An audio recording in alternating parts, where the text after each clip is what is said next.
हरे श्रीनिवास श्री गुरुभ्यो नमः।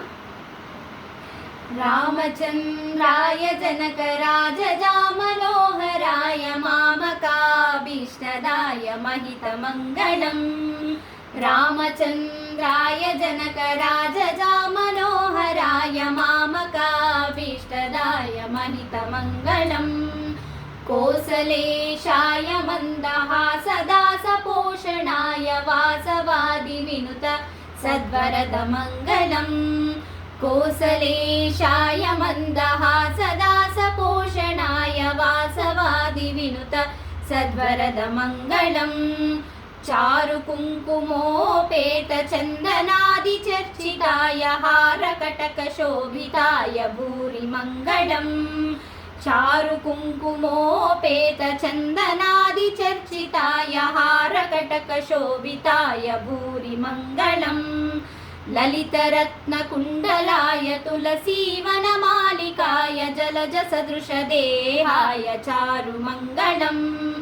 ललितरत्नकुण्डलाय तुलसीवनमालिकाय जलजसदृशदेहाय चारुमङ्गलम्। देवकीसुपुत्राय देवदेवोत्तमाय भावजा गुरुवराय भव्यमङ्गलम्। देवकीसुपुत्राय देवदेवोत्तमाय भावजा गुरुवराय भव्यमङ्गलम्।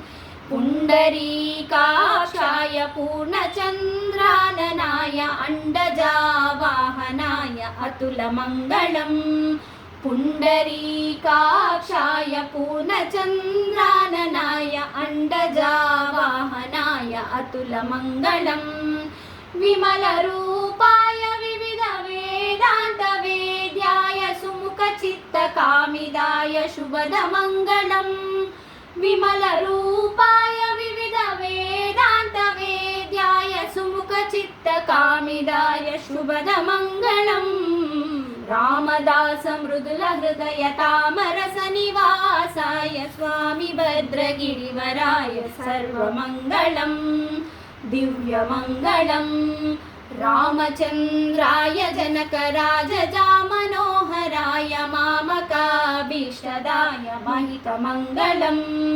रामचन्द्राय जनकराजजामनोहराय मामकाभीष्टदाय महितमङ्गलम् महितमङ्गलम् महितमङ्गलम्। ಧನ್ಯವಾದಗಳು।